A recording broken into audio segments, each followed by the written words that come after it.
ये घटनाक्रम 6 फरवरी 2026 से प्रारंभ हुआ, जब बिना किसी सूचना के जो केन बेतवा नदी परियोजना का ढोढ़न में डैम बन रहा है, वहाँ पर अमित भटनागर और कुछ 2-4 लोगों के नेतृत्व में महिलाओं ने जाकर के काम रोक दिया, जिसके संबंध में उन्होंने प्रशासन को कोई सूचना या जानकारी पूर्व में नहीं दी कि वो ऐसा क्यों कर रहे हैं। इसके पश्चात 7 तारीख को हमारे द्वारा वहाँ पे गांव में गए सर्वे करते हुए, जहाँ गांव की डिमांड थी कि एक बार हमारा और देख लिया जाए। उस दौरान उन लोगों ने बिना कोई सूचना दिए महिलाओं को गांव में भेज दिया, जिनको समझाइश दे करके हम वहाँ से किसी तरह से निकल पाए, अन्यथा वो उनको आक्रोशित करके भेजा गया और हमारे वाहनों को रोकने का भी प्रयास किया गया।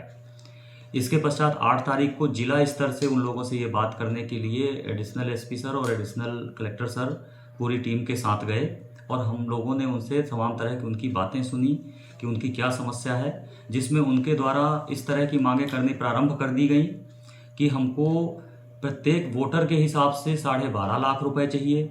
5 एकड़ ज़मीन प्रत्येक व्यक्ति को चाहिए, घर बना करके चाहिए और 12 साल के बच्चे तक का भी हमको मुआवजा राशि चाहिए, जिसके संबंध में हमारे द्वारा यह समझाइश दी गई कि उक्त समस्त प्रकार की बातें पहले से तय नहीं हैं और न ही शासन की घोषित नीति में है। बार बार समझाने के बाद भी उनके द्वारा इस पे हमारी बात नहीं मानी गई और पूरी तरह से बार बार उनको संवेदनशीलता समझाया गया और हमारे द्वारा कहा गया कि यदि कोई व्यक्ति पात्र यदि आपकी नज़र में छूटा हुआ है तो हम पुनः नई टीम, विस्तृत टीम लगा करके आपका सर्वे करा देते हैं, आपका काम कर देते हैं, लेकिन जो शासन द्वारा घोषित नीतियां हैं उनके तहत ही आपको संपूर्ण सहायता, संपूर्ण संवेदनशीलता और शासन की योजनाओं के तहत जितने प्रकार के लाभ हैं वो सब हम आपको दिलाएंगे जो हमारे दायरे में आते हैं। परंतु उनके दिमाग में और एक बात कुछ लोगों द्वारा भरी गई, जिसमें अमित भटनागर जी मुख्य रूप से उनको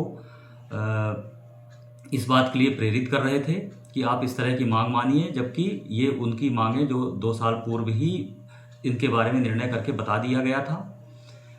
जिससे बार बार लोगों को समझाइश देने और काम शुरू करने में रोकने के कारण जो पीछे से वो रोक रहे थे और शांति व्यवस्था भंग करने के लिए लोगों को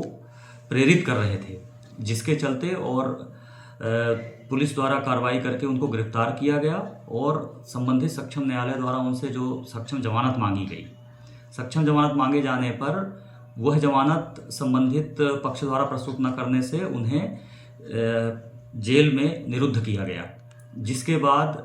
यह खबर फैला करके कि सभी लोग इकट्ठा हों और उनको बाहर निकाला जाए, अपने आदमियों उनके लोगों को लगा करके उन्होंने तमाम पन्ना जिले के तमाम लोगों को बुलवाया गया, जो वहाँ के विस्थापित और अन्य गैर विस्थापित गाँवों के लोगों को बरगला करके कि शासन प्रशासन गलत कर रहा है, जबकि यह शुद्ध एक न्यायालयीन कार्रवाई थी जहाँ पुलिस द्वारा इस्तगासा पेश किया जाता है और न्यायालय द्वारा उसके विरुद्ध जमानत मिलने और न मिलने की स्थिति में तदनुसार निर्णय लिए जाते हैं और यदि वह कोई पक्ष उससे असंतुष्ट रहता है तो उसके संबंध में संबंधित वरिष्ठ न्यायालयों में ही वह अपील कर सकता है। किसी धरना प्रदर्शन के आधार पर कोई निर्णय नहीं होता है, परंतु इसके आधार पर इन्होंने आकर के तहसील के गेट पे 4-5 घंटे से 2 बजे से 12 बजे से प्रदर्शन करना शुरू कर दिया गया और 2 बजे से लोगों को आने जाने में व्यवधान करना शुरू कर दिया गया मेन मुख्य रास्ते पे, जिसके संबंध में हमारे द्वारा बार बार समझाइश दी गई कि सक्षम अदालत जो है उसके समक्ष आप सक्षम जमानत प्रस्तुत करें, सक्षम जमानत प्रस्तुत करने पर तदनुसार न्यायालय निर्णय लेगा और यदि आप उससे असंतुष्ट रहेंगे तो वरिष्ठ न्यायालयों में जा सकते हैं। बार बार समझाइश दी गई, उन्हें यह भी बताया गया बार बार शाम को कि बहुत सारे महिलाओं और को लेकर के आप लोग आकर के उनको बिठाए हुए हैं, जिससे उनकी सुरक्षा और उनको परेशानी हो सकती है, इसलिए आप उसको ले जाएं, यह एकदम गलत मांग है। बार बार उनसे लगभग 5 घंटे तक लगातार नेगोशिएट किया गया। जब रात को 7 बजे के आसपास 8 बजे के आसपास उन्होंने रोड ब्लॉक करनी शुरू कर दी। रोड ब्लॉक करने के साथ साथ वहाँ पे कुछ सामने बारात भी थी, तो बारात में भी उन्होंने मतलब व्यवधान डालना शुरू किया लोगों के निकलने में जाने में, तो इसके संदर्भ में भी उनको फिर रोकने की बताए गए और बारात वालों से भी उनको झड़प करने का उनके द्वारा प्रयास किया गया। इसके बाद भी उनको हमारे द्वारा समझाइश देने की कोशिश की गई, तो समझाइश देने की कोशिश करने के दौरान वह उलझने लगे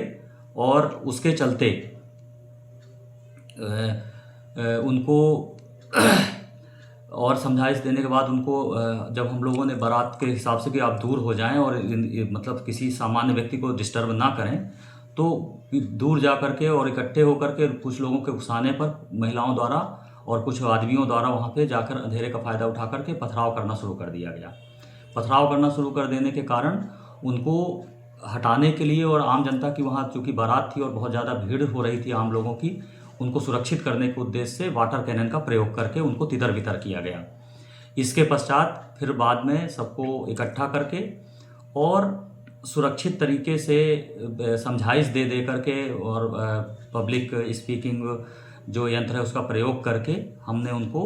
घर ले जाने के लिए उनकी गाड़ियों में बिठलवाया और उनको सबको सुरक्षित तरीके से घर रवाना किया। उनको ये बात को बार बार पहले दिन से ही समझाया जा रहा है कि शासन की नीति के तहत जितने प्रकार के आपको मुआवजे हैं वो दिए जा चुके हैं और यदि आपकी नज़र में कोई भी व्यक्ति छूटा हुआ है उसके लिए प्रशासन खुले हृदय से हर बार आपके पास जाके, यदि आपके पास कोई दस्तावेज नहीं है तो उसके संबंध में अनुषंगी अन्य दस्तावेजों का सहारा लेकर के पंचनामा बना करके फ़ोटो खींच के इस तरह से करके आपके प्रत्येक पात्र व्यक्ति को व्यवस्थित तरीके से पुनर्व्यवस्थापित करने में सहयोग करेगा और किसी तरह से आपको मानसिक दबाव नहीं दिया जाएगा। परंतु इस तरह की अनावश्यक मांगें जो कभी भी स्वीकृत नहीं हुई हैं और जो शासन स्तर या वरिष्ठ स्तर से संबंधित है, जिनका निराकरण इस स्तर पे संभव नहीं था, उनको बरगला करके बार बार करके कई 10-5 ऐसे लोगों द्वारा प्रेरित करके आम आदिवासियों को, आम लोगों को परेशान किया गया 5-7 दिन से। इस कारण से हमने ये कार्रवाई की।